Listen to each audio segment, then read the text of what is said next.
Many Raptors fans like myself have the firm belief that this team will be back involved in the playoff pack for next season, but we're still one or two pieces away from really being championship contenders. But one way to go and get a great piece for a championship run is by trading Fred VanVleet. So in this video, we look at if it is time for the Raptors to explore a Fred VanVleet trade. Let's get into it.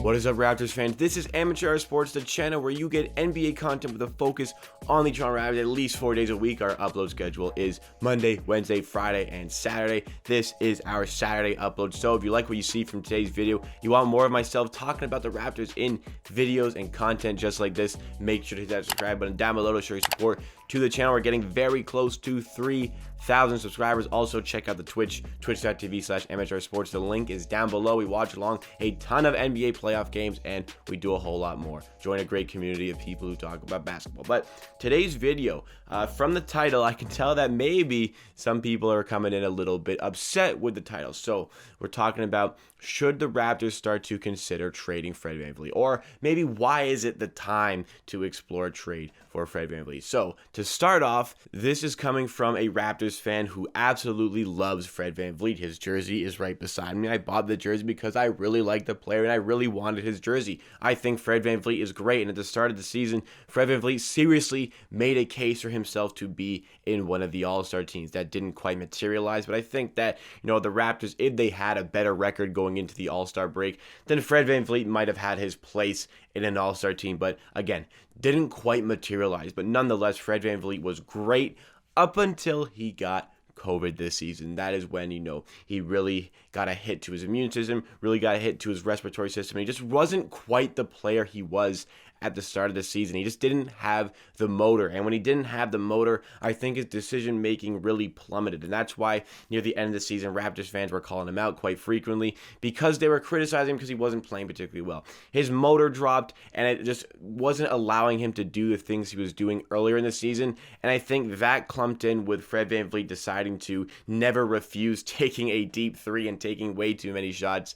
I think all that together really didn't give Fred VanVleet a good vibe at the end of the season for Raptors fans. But that is irrelevant to this video. I understand how good Fred VanVleet can be, and I think that he is kind of working his way up to a fringe all-star. If I had to seriously predict, I don't think he'll ever quite get to that all-star status, but I think that he'll be very close in a few years, and that's really nothing to be ashamed of. Fred VanVleet going undrafted, building himself up to a G League champion, building himself up to an NBA champion. Fred VanVleet has worked for everything that he has, and right now he's getting paid about $21 million a year to play for the Raptors. So that's a decent contract, and for a guy with as much talent as Fred VanVleet, why wouldn't we want to keep him? But looking at this roster, looking at this Toronto Raptors roster, there are three guys that we are going to be building around for the future. If we want to go win a championship, the Raptors have three potential guys to build around. The three guys are Pascal Siakam, OG Anunoby, and Fred VanVleet. This is no secret. I've said this many times in the channel, and I'm sure if you're new to the channel, you also know that these three guys are the guys. But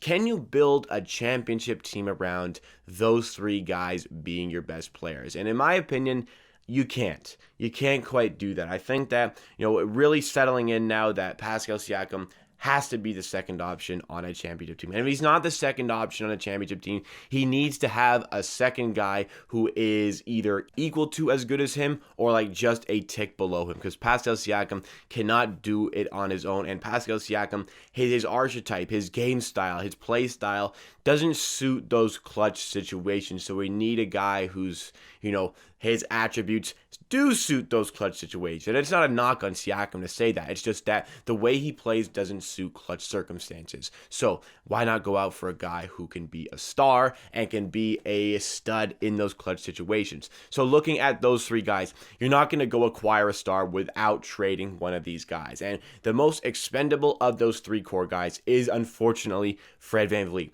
Siakam, with his unique skill set of getting to the rim, finishing fantastically at the rim. The fact that his three-point percentage dropped as much as it did, but his field goal percentage stayed the same, just showed how much better Siakam got this season at finishing at the rim. That mixed with maybe he can get that three-point percentage back up next season. His defense, his athleticism, his ability to play in transition, I think his playmaking as well has grown this season to make Pascal Siakam a great player for this team.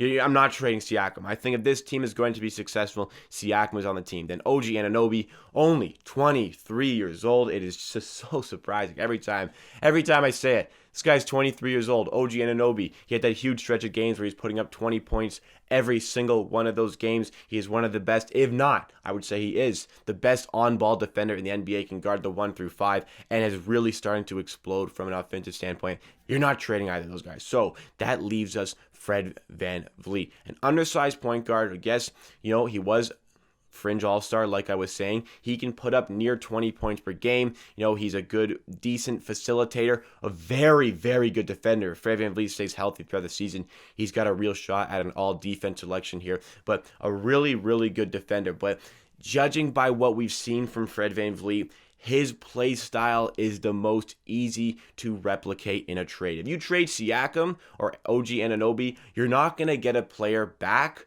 who does what they do. But I think if you give Fred VanVleet away with some other assets, you can bring in that star type of player to play alongside Siakam. You would have to give away quite a bit. You would have to sacrifice some of your future in order to get it. But I think that Fred VanVleet is the most movable piece looking at our team and looking at who teams would want to acquire. Some teams, a lot of teams, are lacking that point guard type of player. The Chicago Bulls fit in that category. Not that they have a lot to offer, but the Chicago Bulls fit in that category. The New York Knicks fit in that category. There are teams out there who are just missing that point guard who can score, who can facilitate at high effectiveness. And Fred VanVleet may be the answer for some of those teams. Now, I don't have a specific destination in mind because I just don't think now is the right time to trade Fred VanVleet. But I think over the course of this season, whoever's in charge of making these trades, if Masai Ujiri's back, if Bobby Webster, of course, he's going to be right at the center of a lot of things as well.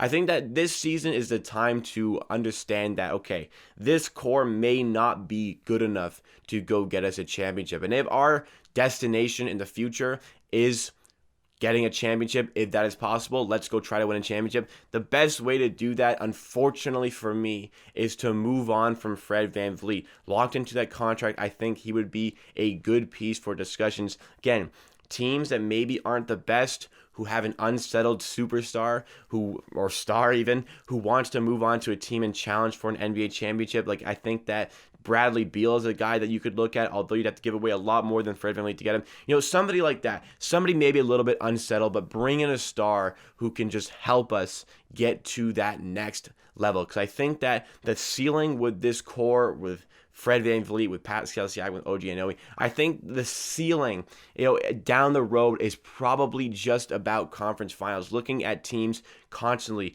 going for those super team dynamics. I think that the Raptors, when they win the championship, the stars aligned really to give us a team we had without having a absolutely monstrous three-headed monster like the Brooklyn Nets. We went through a big four of Embiid, Simmons, Harris, and Butler. We went through a Giannis, but I don't think there's any of those formidable forces in the Eastern Conference. So that lined up well. I mean, it's all water on the bridge. It's an NBA championship for the Toronto Raptors. But looking towards the very near future, where we have this core, where OG Anunoby is still very young, with Siakam is starting to enter his prime, I think that looking at Fred VanVleet's skill type and the way he plays, it's very replaceable, whereas OG Anunoby and Pascal Siakam do not have very replaceable play styles. And moving Fred VanVleet to get the star, I think, would entice some offers and would get you a really good player in return. We need that primary ball handler to play with Pascal Siakam as a second option. Imagine pick and roll situations with like a star ball handler as a point guard or as a shooting guard,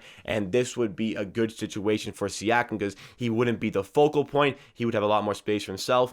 I think this is where Siakam could get himself back into an all-star team, an all-star situation. And I think OG Anunoby's play style as that elite 3-and-D who's kind of developing into a bit of a 3-level scorer, that is the absolute perfect third option. Chris Middleton, I think, is a good third option, and I think that OG Anunoby is going to be a much more elevated version of Chris Middleton. Maybe not from a shooting standpoint, because Chris Middleton's a really good shooter, but defensively, OG is way better, and what I think he can offer is more than Chris Middleton. So, not a knock on Chris Middleton, good player, but I think that style is that perfect third option for, a Siakam and a really, really good point guard and shooting guard. So, just a sad reality to assess as a Raptors fan. I really like Fred VanVleet. I love Fred VanVleet. I love having him on this team. I think he was essential in winning that 2019 NBA championship.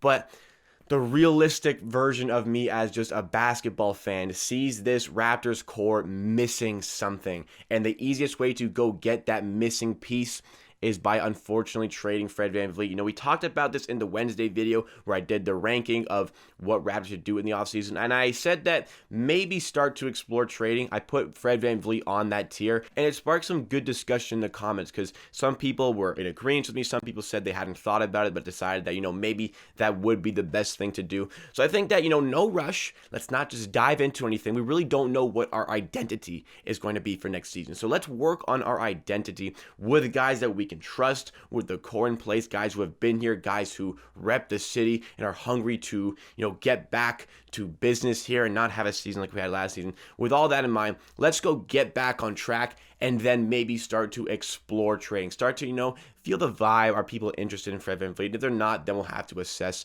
something else. But, let's get back to status quo. But if this Raptors team, I think if they want to win an NBA championship in the next 4 or 5 years, or at least challenge for one, unfortunately, I don't see Fred VanVleet being a part of it because he's got to go to get the piece to give us that edge. So again, a sad topic to talk about, but I really think that this is going to be the reality the Toronto Raptors have to face. What do you guys make of this situation? I want to hear all of your thoughts and opinions down below in the comments as usual. I love hearing from you guys, and I try to reply as many people as possible. But that wraps it for me for today. Thank you so much for watching. If you are still here, be sure to like the video. If you did like at any point to help us reach some new viewers, maybe help us on a road to 3,000, and follow us on Twitch, twitch.tv/amateurhoursports. We're watching along the Lakers versus the Suns on Sunday. That is a great series. We're going to have a great time on stream as usual. Link is down below. And don't forget to subscribe to Amateur Hour Sports with the button next to my head. We're again very close to 3,000 subs. You sitting at your desk can help us get there. Also, check out some other videos by the channel that you may enjoy, the most recent video, and as well,